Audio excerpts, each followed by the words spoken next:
Perkenalkan, saya Dewi Kania dari SDN Karangpucung 05. Saya CGP Angkatan 11 Kabupaten Cilacap. Kali ini saya akan menampilkan video tentang diseminasi budaya positif di SDN Karangpucung 05. Selamat menyaksikan. Assalamualaikum warahmatullahi wabarakatuh. Yang terhormat Bapak Kepala Sekolah SDN Karangpucung 05, yang saya hormati juga Bapak Ibu guru serta karyawan SDN Karangpucung 05. Pertama-tama marilah senantiasa kita padatkan puji dan syukur kehadiran Allah Subhanahu wa Ta'ala yang telah memberikan nikmat dan rahmatnya kepada kita semua. Karena hari ini kita dapat berkumpul dalam rangka diseminasi budaya positif. Salawat dan salam senantiasa kita serahkan kepada junjungan kita Nabi Muhammad SAW yang kita nanti-nantikan syafaatnya di yaumil akhir. Amin ya rabbal alamin. Bapak Ibu yang kami hormati, mohon izin sebelumnya saya ingin menyampaikan atau berbagi mengenai budaya positif yang kebetulan saya di CGP ini Angkatan 11 Kabupaten Cilacap melakukan video atau diseminasi untuk menyampaikan budaya-budaya positif yang ada di sekolah. Nah, sebelumnya mari kita simak terlebih dahulu.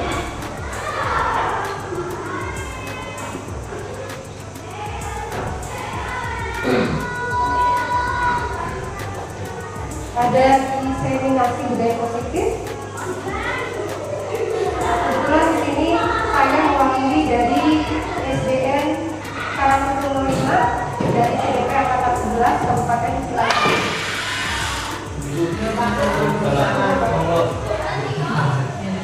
Bapak Ibu izinkan saya menyampaikan sebuah pantun.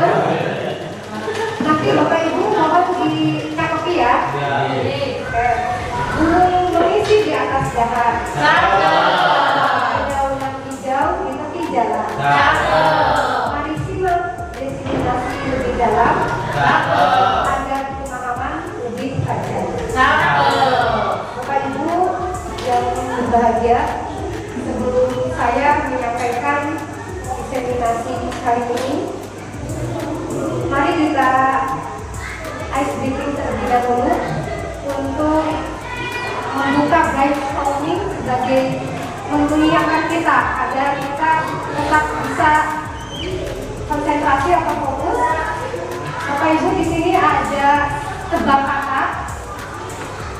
Yang pertama, aku bisa membuat orang menangis, tertawa dan berbicara.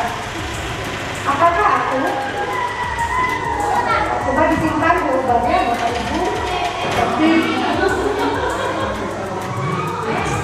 saya tanyakan jawabannya.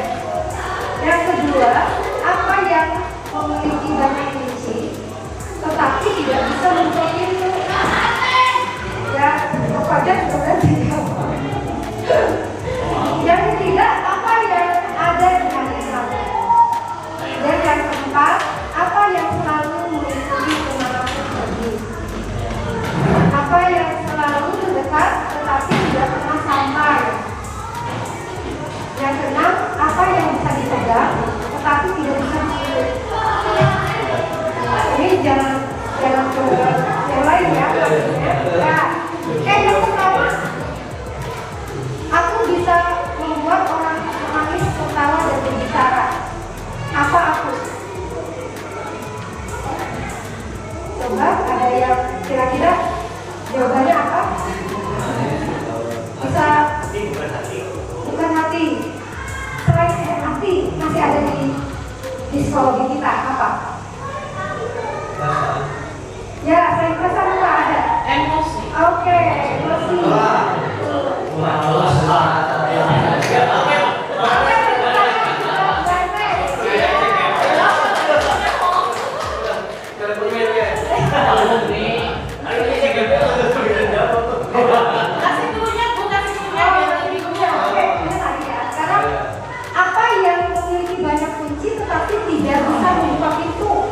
ujian. Tukang pensiun. Yang tidak memeriksa tempat unit. Hah? Pendapatan. Benar. Apa ya? Unit kalau di kelas. Ada apa? Iya, oke, piano betul. Oh, iya. Kan bisa baca puisi ya?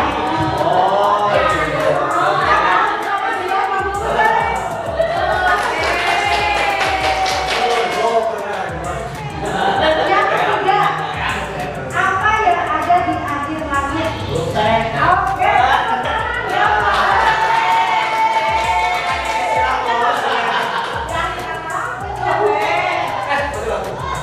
Oh ya, yang kesekian berapa?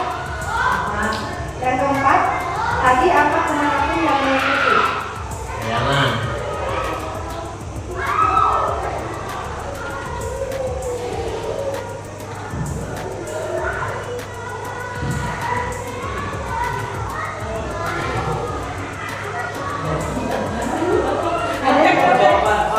Ada nggak? Belum.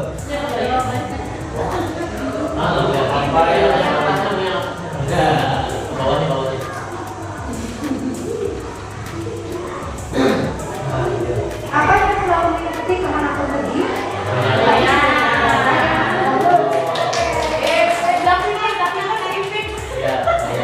Apa yang selalu mengikuti tetapi tidak pernah sampai?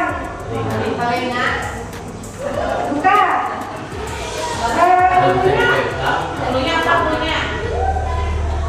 Dulunya itu jauh atau dekat?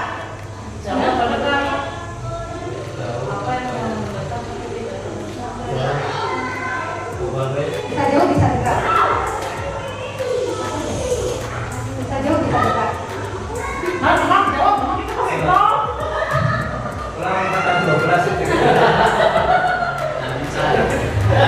Oke, ya. Jarak. Oh, distance. Oke, yang kelima, apa yang bisa dipegang tapi tidak bisa disentuh? Omongan. Ini laki-laki yang bisa Omongan. Janji. Lanjut. Ya, oke. Kita tes. Nah, ini jawabannya. Bapak Ibu. Sebenarnya tidak bisa dipegang begitu janjinya. Ternyata hampir di setiap kita itu bisa mengkondisikan atau tahu ya kira-kira apa ya, akhirnya kita diajak untuk berpikir, bisa menjawab seperti itu. Jadi untuk melatih brainstorming itu ya kita harus diberikan tebak-tebak kata sehingga kita tidak tidak kaku. Nah Bapak Ibu yang saya hormati di sini, selanjutnya saya akan melanjutkan di sini ada dari budaya positif itu ada konsep inti budaya positif. Yang pertama adalah perubahan paradigma. Yang kedua disiplin positif. Bapak Ibu, disiplin positif kira-kira apa ya? Yang baik-baik. Yang baik-baik itu luar biasa. Apalagi disiplin positif itu apa ya? Selain yang baik-baik, Bapak Ibu sudah melakukannya setiap hari tanpa sadar gitu ya. Tanpa sadar melakukan disiplin positif. Yang siswa seperti itu. Nah yang selanjutnya adalah nilai-nilai kebajikan. Jadi nilai-nilai kebajikan ini nanti seperti apa yang kita tanamkan kepada murid kita itu. Contoh kecilnya kalau di dalam waktu pelajaran Pancasila itu ada sila-silanya, kemudian ada mandiri, ada kreatif, inovatif, dan selanjutnya ada kebutuhan dasar manusia. Ada motivasi perilaku manusia. Di sini ada posisi kontrol diri. Nanti posisi kita itu berada di mana ketika menghadapi permasalahan terhadap anak didik kita. Kemudian ini keyakinan kelas. Ternyata keyakinan kelas itu juga akan membangun budaya positif terhadap sekolah kita. Selanjutnya segitiga restitusi. Nah, ini adalah konsep inti dari budaya positif yang tentunya memang harus kita ketahui untuk berjalannya sekolahan yang aman, tentram, kemudian disiplin, dan tentunya akan berefek kepada psikologi. Di sini ada perubahan paradigma belajar, di mana pembelajaran dengan paradigma baru merupakan pembelajaran yang dirancang berdasarkan prinsip pembelajaran berdiferensiasi, sehingga peserta didik belajar sesuai kebutuhannya berdasarkan tahap perkembangan sesuai teori psikologi modern untuk mewujudkan profil pelajar Pancasila. Bapak Ibu, di depan ada profil pelajar Pancasila yang kita tahu ada berapa, berarti ada 6 ya? Ya, ada 6, apa saja? Beriman, bertakwa kepada Tuhan Yang Maha Esa, kemudian berkebinekaan global, kemudian mandiri, prestasi, inovatif, kreatif, dan bernalar kritis. Seperti lagunya yang dinyanyikan, yang sering dinyanyikan Bu Siti juga di kelas 2 ya Bu ya. Ya. Kemudian miskonsepsi. Nah, dan yang kita yang kita ketahui atau tentang teori itu, yang miskonsepsi di sini adalah salah satunya di sini. Ilusi guru mengontrol murid. Jadi guru itu sebagai pengontrol murid. Nah, ini miskonsepsi. Kemudian ilusi bahwa kritik dan membuat orang merasa bersalah itu dapat menguatkan karakter. Tentunya tidak ya, Bapak Ibu. Di sini ada kritik yang positif membangun. Kemudian di sini ilusi bahwa semua penguatan positif efektif dan bermanfaat. Tidak semua penguatan. Selanjutnya ilusi bahwa orang dewasa itu memiliki hak untuk memaksa. Jadi terkadang kita menganggap bahwa orang dewasa itu memiliki hak untuk memaksa. Kamu harus di sini. Nah, itu ternyata tidak baik. Nah, di sini ada perubahan paradigma stimulus respon ke pendekatan teori kontrol. Nah, di sini ada stimulus respon. Misalnya realitas kebutuhan kita itu sama, padahal ternyata teori kontrolnya realitasnya itu kebutuhan kita itu berbeda. Ya. Kemudian semua orang melihat hal yang sama. Nah, teori kontrolnya adalah setiap orang memiliki gambaran yang berbeda. Ya, ternyata tidak sepemikiran, karena kita paham bahwa setiap orang itu unik. Begitu dengan siswa kita, termasuk guru itu unik. Kemudian yang ketiga, kita mencoba mengubah orang agar berpandangan sama dengan kita. Nah, terkadang kita mungkin seperti ini cerita sebelumnya, bahwa orang itu harus sama dengan kita pemikirannya. Nah, ternyata di teori kontrol itu kita berusaha memahami pandangan orang lain tentang dunia atau tentang apapun yang berpandangan sama dengan kita. Kemudian yang selanjutnya adalah perilaku buruk dilihat sebagai suatu kesalahan. Nah, teori kontrolnya itu adalah semua perilaku memiliki tujuan. Selanjutnya, orang lain bisa mengontrol saya. Teori kontrolnya hanya ada yang bisa mengontrol diri. Hanya Anda yang bisa mengontrol diri Anda sendiri. Stimulus respon, saya bisa mengontrol orang lain. Teori kontrolnya adalah Anda tidak bisa mengontrol orang lain. Kemudian pemaksaan ada pada saat rujukan gagal. Teori kontrolnya kolaborasi dan konsensus menciptakan pilihan-pilihan yang baru. Nah, ternyata di sini paradigma dari stimulus respon itu mulai terbuka. Oh, ternyata seperti ini. Nah, disiplin positif tadi saya singgung pada Bapak Ibu guru. Apa sih disiplin? Disiplin positif atau positif? Hal-hal yang baik. Betul. Di sini ada disiplin berasal dari kata disiplin yang artinya belajar. Disiplin mengacu kepada disiplin diri yang memiliki tanggung jawab terhadap apa yang dilakukan berdasarkan nilai-nilai yang diyakini. Ternyata ini hubungannya dengan diri sendiri. Selanjutnya, disiplin positif merupakan salah satu cara penerapan disiplin yang bertujuan untuk menumbuhkan kesadaran kita, memberdayakan peserta diri tanpa imbalan penghargaan atau reward, ancaman atau hukuman. Terkadang kita sebagai guru juga pernah melakukan hal seperti ini di Bapak Ibu. Kamu kalau nggak mengerjakan PR tidak boleh masuk ke sini. Pernah nggak Bapak Ibu? Begitu ya? Ya, kamu kalau tidak selesai hari ini berdiri di depan. Nah ternyata itu akan timbul karena ekstinsif, bukan intrinsif. Karena ada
guru sebagai kamu tidak mengikuti upacara, maka kamu harus hormat bendera selama 1 jam. Itu pemukul. Nah, kedua, merasa bersalah itu bunyi seperti apa? Berapa kali sudah Bapak katakan, harus memberitahu kamu, kamu selalu saja mengecewakan Bapak Ibu. Nah, ini anaknya lagi itu bunyi seperti ini. Ya, saya tolong terus bilang sama Bapak Ibu. Gak ada belajar. Nah, ini membuat merasa bersalah. Nah, selanjutnya sebagai teman, ayo dong ikuti aturan sekolah, tolong bantu ibu, ya kali ini aja. Ya sudah, tidak apa-apa, lain kali jangan sampai dibuat seperti tadi ya. Pernah nggak Bapak Ibu seperti itu? Pernah ya? Pernah. Ya udah, lain kali jangan dibuat seperti itu lagi ya. Ternyata ini posisi teman sebagai teman. Selanjutnya adalah sebagai pemantau. Kamu sudah melanggar peraturan sekolah. Kamu tahu konsekuensinya? Nah, gitu ya. Kalau kita sebagai pemantau. Kemudian setelah upacara kamu beri atributnya demokrasi dan jangan diulangi. Ini pemantau. Nah, yang terakhir, manajer. Manajer itu ketika siswa bersalah itu, apa kamu tahu kesalahan kamu itu apa? Gitu ya. Bapak Ibu pernah menanyakan seperti itu, pernah ya? Pernah ya, pernah banget gitu ya. Kamu tahu nggak kesalahan kamu itu apa? Iya Bu, saya tadi lupakan gitu ya. Saya tadi terlambat. Kira-kira bagaimana kamu memperbaiki kesalahan kamu? Nah, ini sebagai manajer seperti ini Bapak Ibu. Selanjutnya kita saksikan ada ilustrasi kehidupan.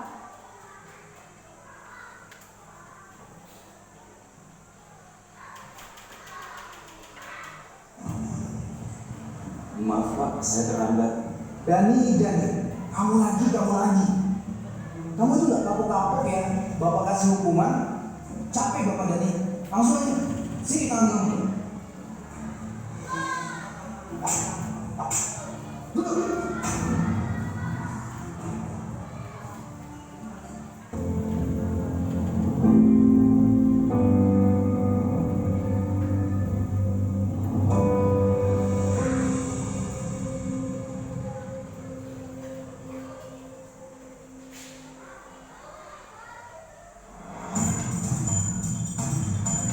Ilustrasi kehidupan Bapak Ibu.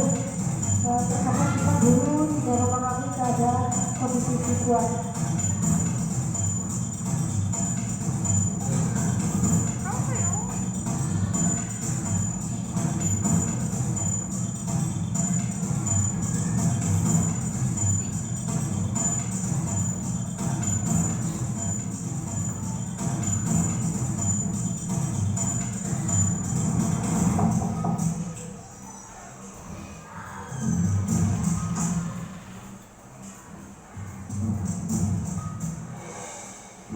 Maaf Pak, saya terlambat. Dani, kamu tahu nggak sekarang ini jam berapa? Jam 1 siang Pak. Dan kamu tahu kan, jam Bapak itu mulai jam berapa? Jam setengah 1 siang Pak. Kamu itu kan kelas siang ya? Kok masih bisa datangnya terlambat? Maaf Pak, sebenarnya saya... Udah, sebagai hukumannya, ulurkan kedua tangan kamu. Ingat ya, yang lainnya jangan mencontoh dari kalau kalian nyontoh ada nih yang lahirkan dia lagi pasti tahu aku lagi.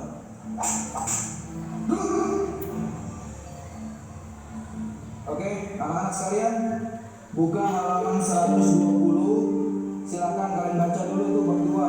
Bila ada yang ingin ditanyakan, langsung tanya kepada Bapak.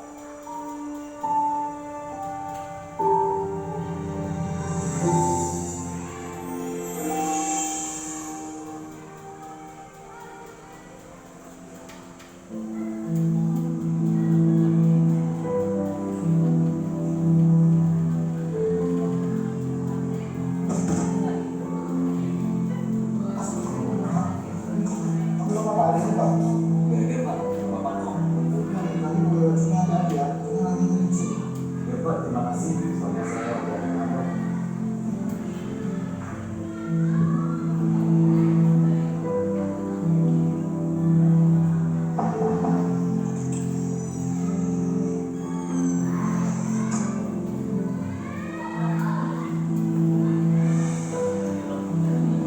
Maaf Pak, saya terlambat. Dani lagi. Kenapa ya?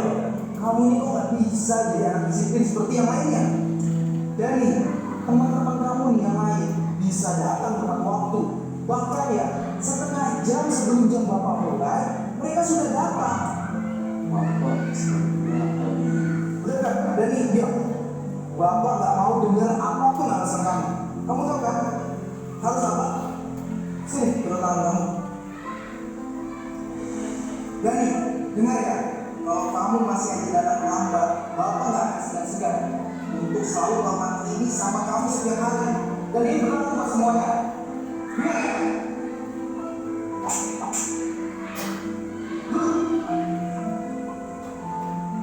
Ya sudah, yang lain perhatikan kembali. Kita lanjutkan pelajaran yang sebelumnya.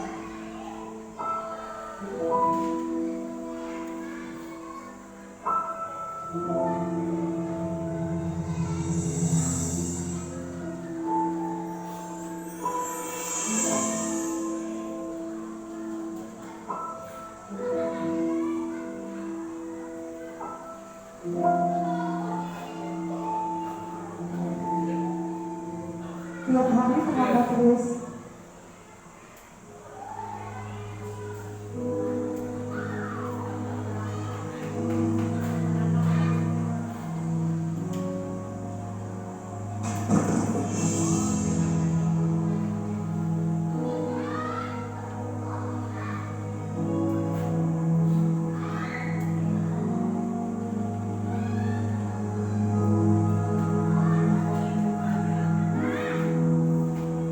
Ini kan isinya mau dibawa kemana Pak? Biar saya bantu. Udah, nggak usah deh. Bapak bisa kok sendiri. Tapi Pak, Bapak kan habis jatuh. Nggak apa-apa, Bapak masih kuat kok. Tadi lagi siang aja pakai headset. Beneran? Nggak apa-apa. Iya, nggak apa-apa. Kamu masuk kelas aja sana. Sudah jam segini loh. Ya udah deh Pak, saya permisi dulu.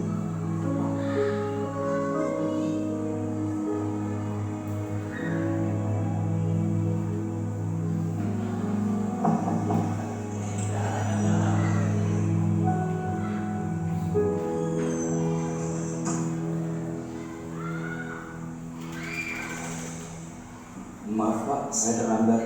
Dani, kamu lagi. Kamu itu nggak kapok-kapok ya? Bapak kasih hukuman. Kamu itu kan masuk siang loh. Kok bisa sampai terlambat seperti ini loh? Maaf Pak, saya Seperti makan nyepak bola juga.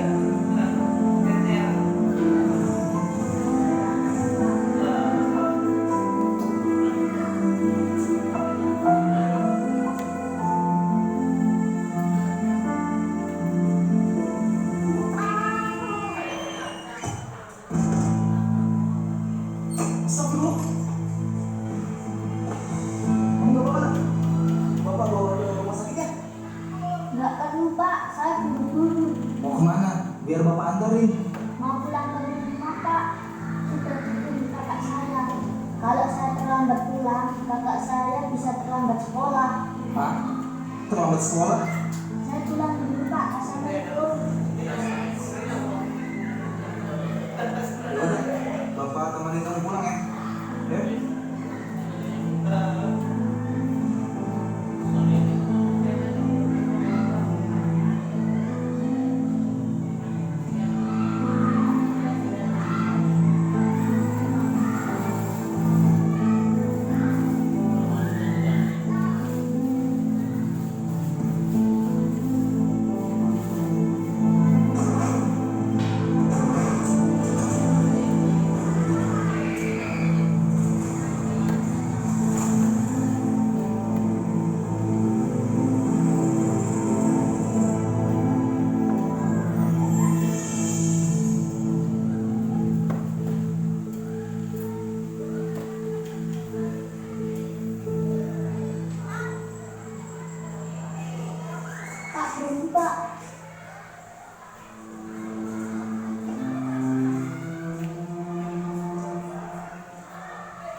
Ya kak, ini nanti aku mau pergi.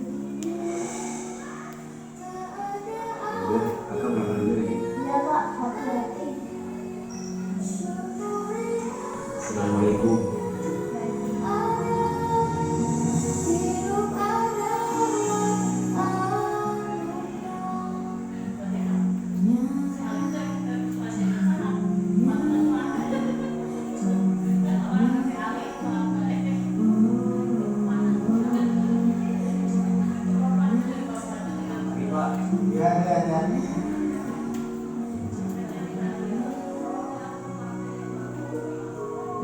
Hidup ini ceritanya happy ending.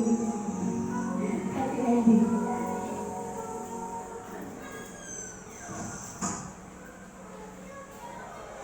Maaf Pak, saya terlambat lagi.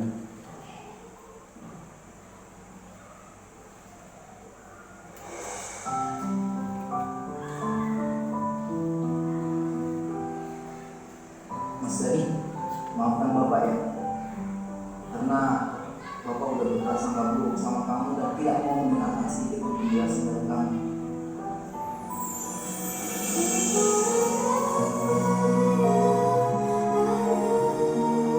Hidup adalah anugerah, tetap jalani hidup ini, melakukan yang terbaik. Tuhan bersihkan. Oh iya Mas Dani, Bapak ada sesuatu buat kamu. Bentar ya. Ya, berisik sedap ya. Ini Bapak ada hadiah, ini tidak seberapa buat kamu. Tolong diterima ya. Apa ini Pak? Ayo dibuka aja. Kamu lihat aja sendiri. Bapak yakin kamu pasti suka.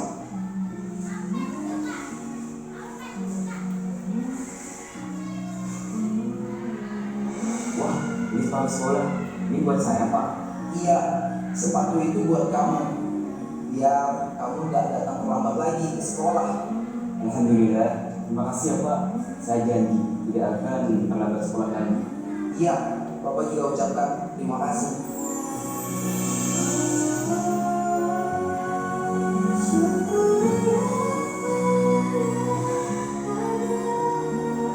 Hidup adalah anugerah, tetap. Ada pesan terakhir, yaitu tadi hidup tak selalu sempurna. Yang terjadi tak selalu kita suka, tapi kita bisa selalu bahagia dengan cara mensyukuri yang ada. Bapak Ibu, itu sebagai ilustrasi di mana ternyata apa yang kita lihat belum tentu sama dengan apa yang kita pikirkan. Nah, selanjutnya di sini posisi kontrol apakah aku? Saya kecewa sekali dengan kamu. Nah, di sini adalah pembuat merasa bersalah. Jadi siswa akan merasa sangat bersalah sekali ketika kita mengucapkan seperti itu. Dan saya sangat kecewa sekali dengan kamu. Kemudian kamu tidak pernah benar melakukannya. Di sini apa? Mendukung bahwa kamu tidak pernah benar, berarti selalu ada salah, gitu ya. Bagaimana kamu bisa menyelesaikan masalah ini? Nah, ini sebagai apakah aku posisi kontrolnya manajer.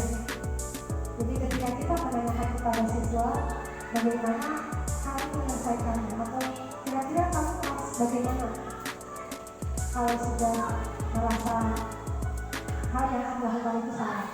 Jadi diberikan kesempatan untuk dia berpikir apa yang harus saya lakukan selanjutnya.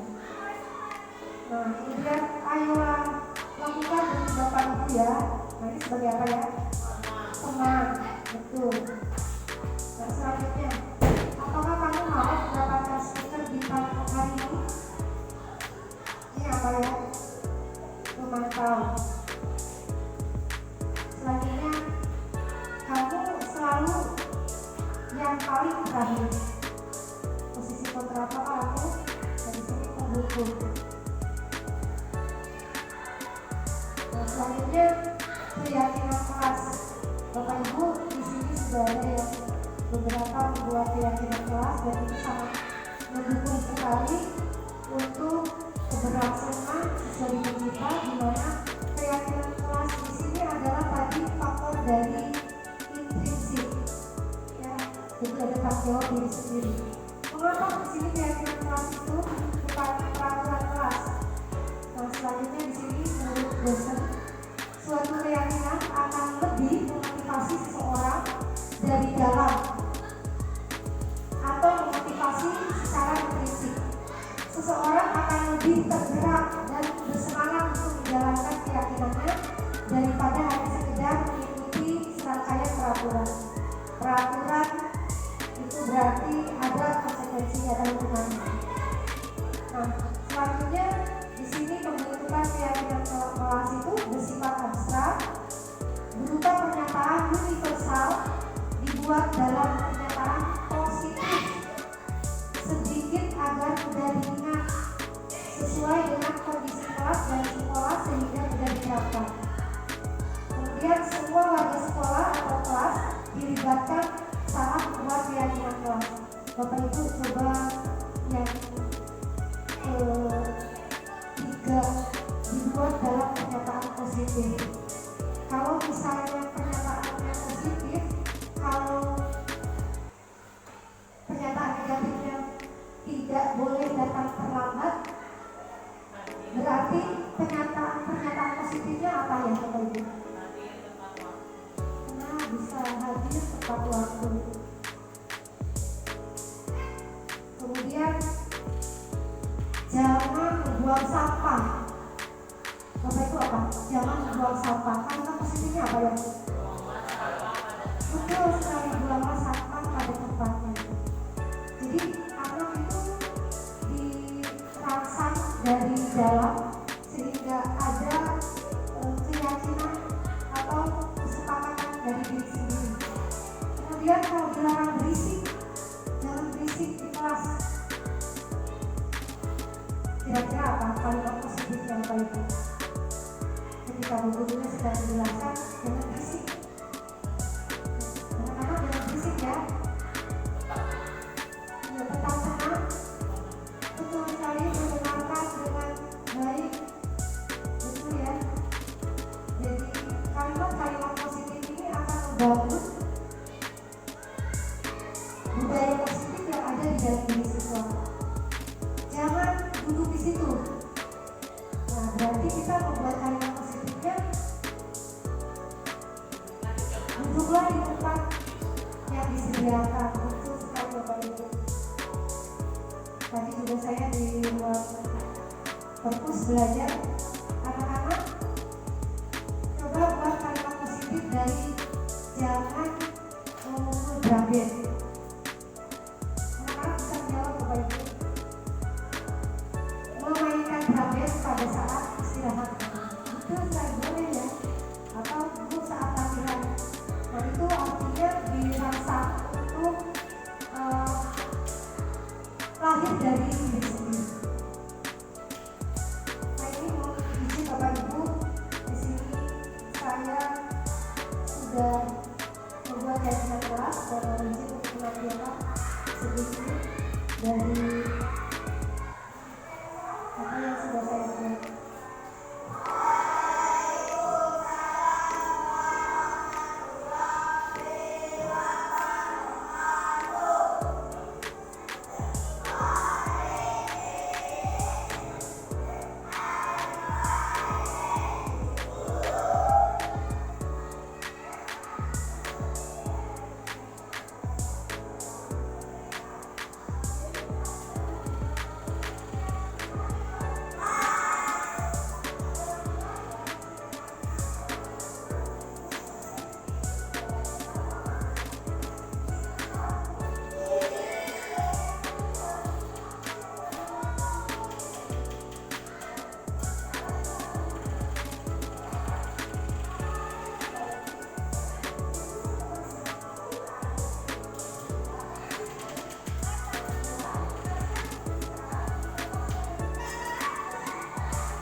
Jadi sebelum membuat keyakinan kelas diberikan pertanyaan tematik seperti tadi. Sudah dari kelas apa? Kalimatnya harus positif gitu kan.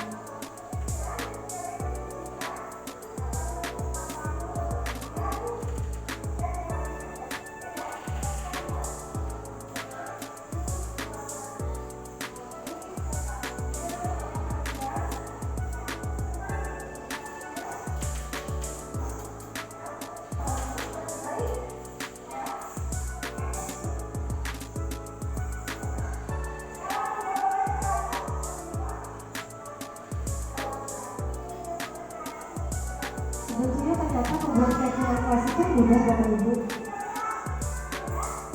Yang penting kita mengkondisikan anak-anaknya, kemudian memberikan pertanyaan tematik.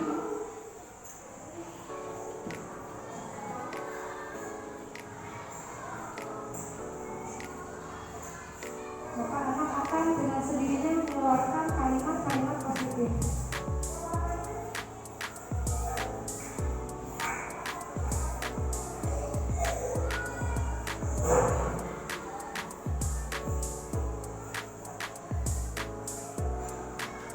Nah, jadi ketika anak-anak sudah menuliskan di kertas sticky note itu ditempelkan di yang sudah kita siapkan.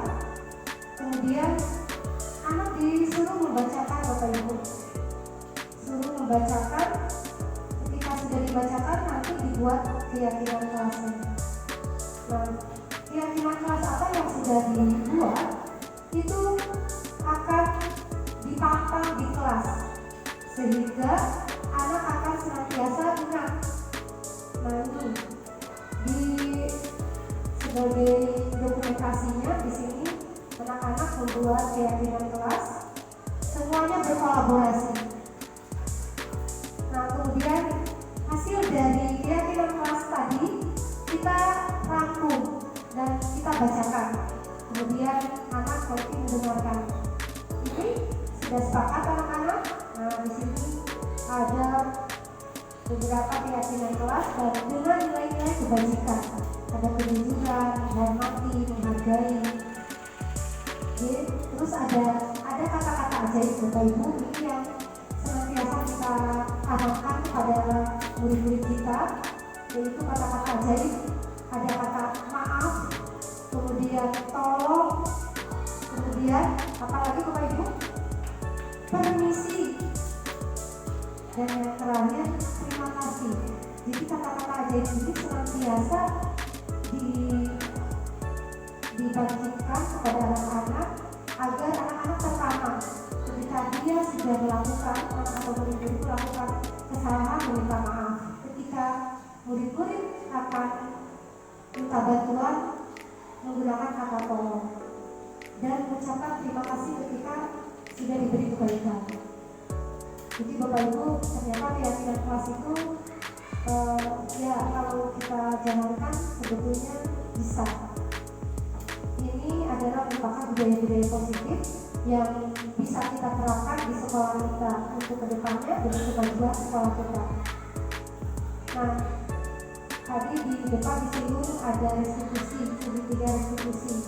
Jadi Bapak Ibu di sini segitiga restitusi itu ada 3. Yang pertama menstabilkan identitas. Yang kedua validasi kebutuhan. Yang ketiga menanyakan keyakinan. Ketika kita memanggil anak yang melakukan kesalahan, maka hal yang pertama kita lakukan adalah bukan menghukum, bukan memberikan hukuman, tetapi distabilkan dulu identitasnya. Seperti apa? Nah, ada beberapa kalimat untuk menstabilkan identitas. Di sini setiap orang pasti pernah melakukan kesalahan.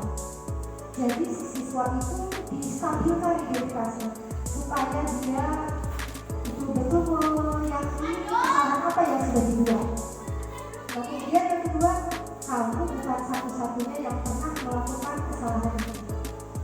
Oh, jadi anak itu berpikir, oh berarti selain saya ada yang pernah melakukan kesalahan seperti itu. Nah, setelah itu divalidasi kebutuhan. Kamu tentunya punya alasan mengapa melakukan itu. Nah, terkadang kita lupa menanyakan itu.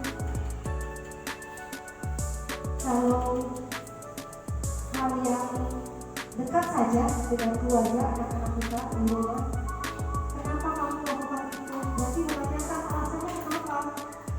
Karena baru diperhatikan sama ibu, sehingga kita tahu alasannya. Kemudian, adakah cara yang lebih efektif untuk mendapatkan apa yang kamu butuhkan? Karena ingin cari perhatian, begitu ya Bapak Ibu. Ya, kita kan punya putra putri ya. Jadi ada yang ingin cari perhatian, akhirnya sama adik-adiknya galau gitu ya. Nah, ini seperti putra saya. Karena apa? Untuk mendapatkan perhatian.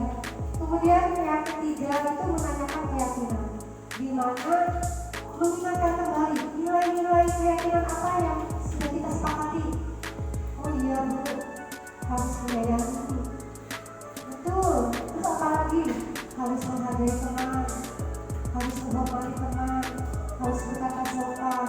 Jadi anak itu ditanyakan keyakinan kelas yang sudah disepakati di kelas itu apa.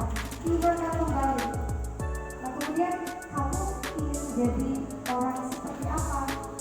Jadi ketika melakukan kesalahan itu betul-betul anak disadarkan. Nah, di sini menstabilkan identitas itu berdasarkan prinsip membuat kesalahan adalah bagian dari proses pembelajaran. Berarti ini merupakan proses pembelajaran. Berbuat salah itu hal yang manusiawi. Tidak ada manusia yang sempurna. Bapak Ibu juga pernah melakukan kesalahan. Kita pasti bisa menyelesaikan masalah ini. Bapak Ibu tidak mau mencari siapa yang benar, siapa yang salah. Jadi betul-betul distabilkan. Kemudian kamu berhak merasa begitu. Kemudian divalidasi tindakan yang salah. Kamu pasti punya alasan melakukan kesalahan yang kamu lakukan tadi. Atau kamu bisa saja melakukan hal yang lebih buruk, tapi kamu tidak melakukannya kan? Nah, jadi karena kamu betul-betul divalidasi tindakannya. Kamu patut bangga karena telah melindungi sesuatu yang penting buat kamu. Yang terakhir, kamu melakukan karena mempertahankan sesuatu yang penting bagi kamu. Nah, kemudian di sini yang menanyakan keyakinan. Jadi berdasarkan prinsip teori kontrol bahwa pada dasarnya kita termotivasi secara intrinsik ya, lahir dari diri sendiri. Apa nilai yang kita percaya di kelas kita? Nilai-nilai apa yang telah kita sepakati bersama? Bapak Ibu, jadi kita menanyakan kembali kepada anak-anak apa yang sudah kita sepakati di kelas ya. Anak jadi mengingat, iya Bu, tidak boleh, artinya menghargai teman, harus berkasih sayang dengan teman. Kamu ingin menjadi orang seperti apa? Dan apa yang kamu rasakan ketika kamu lakukan ini? Jadi benar-benar disadarkan. Nah, di sini saya ada dua kasus, tapi saya memberikan satu kasus. Di sini praktik penerapan segitiga institusi. Di sini ada Vidya Eka Rahayu atau yang dipanggil Ayu adalah siswi SD 105 kelas 5, di mana Ayu terlihat murung saat pembelajaran di kelas. Sekali Ayu melempar kertas dan titik pada temannya dan dia tidak semangat, sering diam saja.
Oke, jadi tadi contoh ilustrasi bagaimana menggunakan segitiga distribusi dengan 3 cara: menstabilkan identitas, kemudian validasi kesalahan, dan menanyakan keyakinan kelas yang sudah disepakati.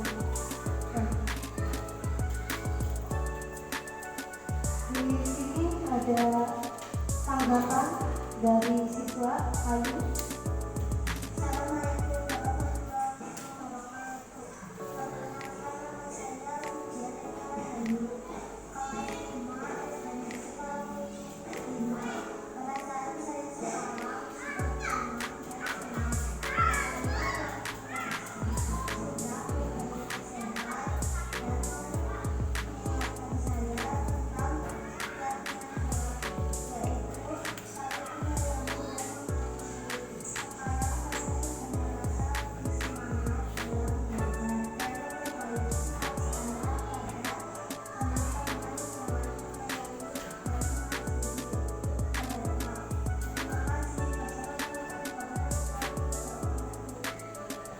Bapak Ibu, ternyata setelah kita menggunakan segitiga restitusi itu, memang akan lahir dari diri sendiri pemikiran ini ya.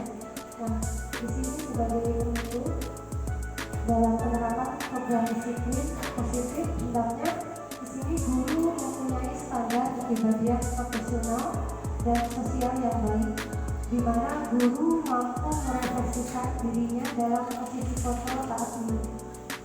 Bagaimana perjalanan dirinya sebagai pamong atau manajer yang menuntun murid-murid menjadi insan yang mandiri, merdeka, dan bertanggung jawab. Diakhiri dengan pantun, beli cabai di pasar tongkrongan, sayuran dibeli agar menyehatkan. Untuk mencapai kesejahteraan, semua dimulai dari pendidikan. Diskusi kelompok penuh makna, berbagi ide dan gagasan. Semua pihak harus bekerja sama untuk tingkatkan mutu pendidikan. Terima kasih Bapak Ibu, guru hebat, salam guru penggerak, bergerak dan bergerak. Untuk selanjutnya Bapak Ibu, apa yang sudah tadi saya katakan, kiranya Bapak Ibu ada yang ingin ditanyakan, saya persilahkan. Oh iya, boleh, Bu Andres. Bisa berdiri, Bu? Assalamualaikum warahmatullahi wabarakatuh. Waalaikumsalam warahmatullahi wabarakatuh. Ada satu pertanyaan dari saya, Bu. Ya. Bagaimana cara menerapkan disiplin positif agar siswa itu memiliki kesadaran dan motivasi secara intens? Oke, bagus sekali pertanyaannya. Tepuk tangan dulu Bapak Ibu. Ada lagi sebelum saya menjawab? Bapak Ibu? Ada, oh ya boleh juga. Pak Dikit sebagai guru olahraga. Apa Pak?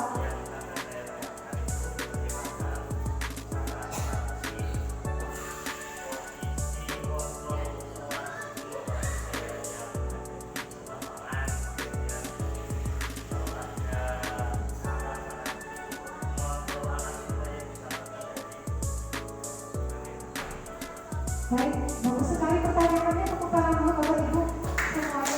Terima kasih atas pertanyaannya. Yang insya Allah saya akan coba menjawab.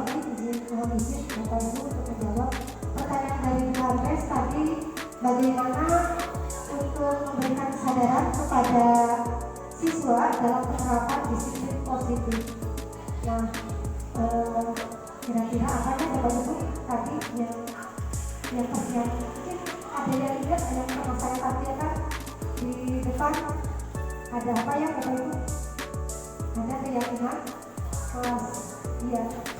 Jadi untuk menyadarkan siswa dalam penerapan disiplin budaya positif, itu siswa diajak kolaborasi untuk membuat keyakinan kelas sehingga itu akan timbul dari diri sendiri. Lahir dari secara implisit, bukan eksplisit, bukan karena takut dihukum atau karena akan diberikan dibuat sehingga siswa itu bersemangatnya bukan karena dari tanggung jawabnya sendiri, tetapi karena ada embel-embelnya begitu. Jadi ternyata dengan keyakinan kelas yang kita buat, anak akan mudah mengontrol dirinya sendiri ketika akan berbuat salah. Itu mungkin yang pertanyaan pertama, Bu Herdes. Selanjutnya dari Pak Rizky, bagaimana mengatasi posisi kontrol seorang guru sebagai teman atau apa ya tadi yang memiliki batasan. Kalau mengatasi posisi kontrol tentunya di situ tadi ada lima ya, sebagai penghukum, sebagai manajer, merasa bersalah, kemudian pemantau dan teman. Jadi ada 5 posisi kontrol itu. Nah, ada kalanya kita sebagai teman. Ya, ada kalanya sebagai teman, kemudian ada kalanya kita juga sebagai pemantau dan manajer. Jadi di sini ternyata ada kalanya kapan saat kita menggunakan posisi kontrol dari 5 posisi kontrol tersebut. Anak ketika diajak ngobrol seperti kita dengan teman, mungkin anak juga akan merasa enak gitu ya. Jadi anak akan terbuka, anak akan jujur ketika anak melakukan kesalahan apa. Tapi ketika kita sebagai penghukum, maka anak merasa ketakutan, akhirnya tidak mengatakan yang sejujurnya. Jadi posisi kontrol ini yang bisa digunakan, yang bisa kita gunakan, yang pertama adalah sebagai teman, kemudian pemantau dan manajer. Itu yang lebih baik digunakan. Tapi sebagai penghukum, merasa bersalah, sekarang kita mulai tinggalkan. Sehingga Bapak Ibu, ada kejadian ketika ada seorang anak yang tidak memakai sepatu hitam karena pas upacara, kemudian anak tersebut itu disuruh lari di lapangan tidak memakai sepatu dan dipermalukan di depan teman-temannya karena melakukan kesalahan. Nah, ini akan berakibat fatal kepada psikologis anak. Anak akhirnya ada yang tidak bersekolah, malu. Jadi kalau sebatas itu, ada yang sampai frustasi Bapak Ibu. Akhirnya putus sekolah, atau kalau yang di film-film itu karena merasa dipermalukan, dibully, akhirnya bisa putus asa dan bunuh diri. Nah, ternyata budaya positif ini sangat penting kita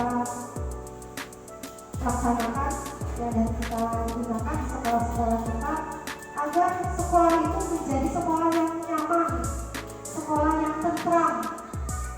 Jadi kalau kita di sekolah itu kayak berita ini Bapak Ibu ya, saya pun ingat sekali dengan sekolah di waktu SMP betul-betul militer. Tetapi zaman dulu dengan sekarang beda Bapak Ibu. Jadi walaupun dulu militer, kita itu betul-betul teringat gitu. Dan kita itu menjadi takut kalau mau bertanya, mau melakukan apa itu jadi takut duluan. Kalau sekarang itu budaya positif yang kita bangun di sekolahan itu akan membangkitkan murid-murid yang nantinya psikologinya sehat-sehat semua gitu. Tidak tertekan, tekanan batin, tidak ada merasa ketakutan, ditekan. Nah, mungkin itu yang bisa saya jawab Bapak Rizky. Semoga puas. Selanjutnya Bapak Ibu, saya akan memberikan refleksi tadi apa yang sudah saya paparkan di depan. Menurut Bapak Ibu, posisi kontrol mana yang baik yang kita gunakan kepada siswa? Coba ya, pemantau, Ibu terus posisi kontrol kita yang baik apakah dulu? Penghukum? Tenang, betul.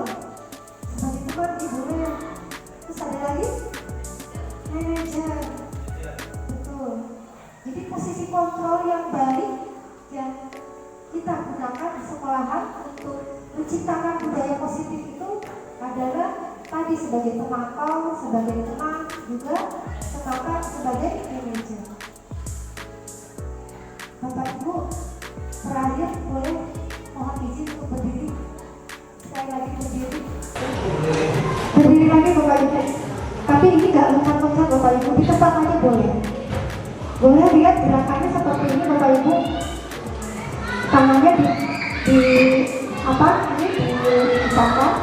Terus ke depan 1, ini 8 gitu lagi. 1, 2, ke bawah 3, ke kanan 4, ke kanan, ke kiri 5, kemudian siap ke kanan 6, tangannya di 6, tangan kanan Bu 6, 7, 8.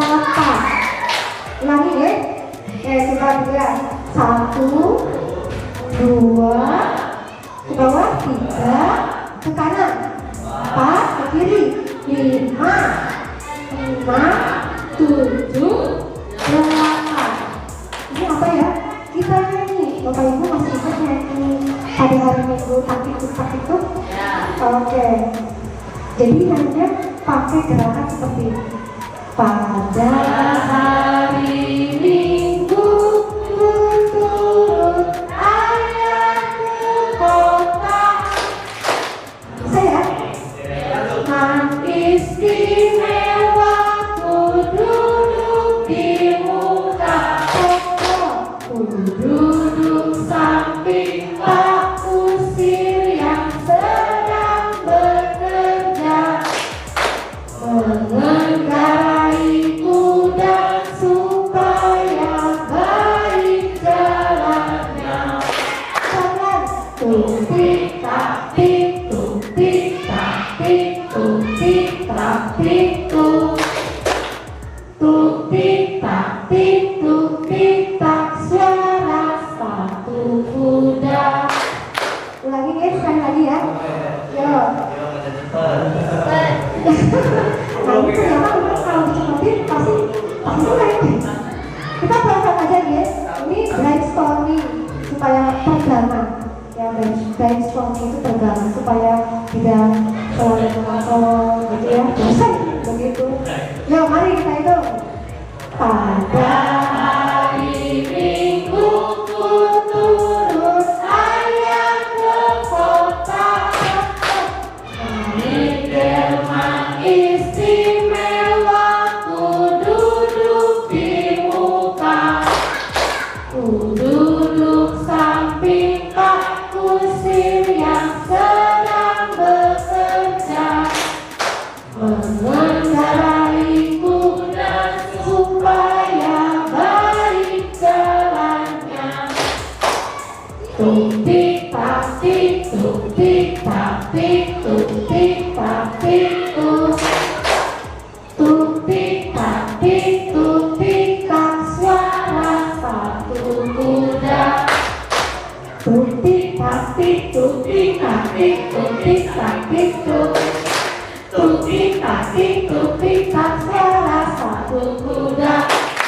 Tupik tapik tupik tapik tupik tapik tupik tapik tupik tak suara satu kuda.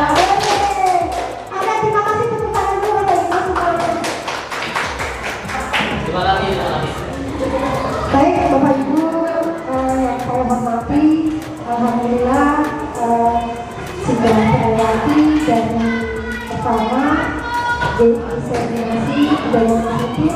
Semoga apa yang bisa tadi saya paparkan dan sampaikan ada manfaatnya buat Bapak Ibu, terutama untuk keberlangsungan anak didik kita dan tentunya juga untuk kemajuan sekolah kita. Yang sudah baik dilanjutkan, yang belum baik berarti dihilangkan. Kita alhamdulillah sudah membudayakan positif, menyambut siswa di pagi hari berdasarkan PK itu sudah menjadikan budaya positif yang terus kita rawat dan kita laksanakan. Kemudian juga putra putrinya juga agar merasa tenang dan nyaman di sekolah yang mereka jalani saat ini. Terima kasih untuk kehadiran dan perhatian dari Bapak Ibu. saya ucapkan sekali lagi banyak-banyak terima kasih. Billahi fisabilillah, fastaghfirul khairun. Wassalamualaikum warahmatullahi wabarakatuh. Waalaikumsalam warahmatullahi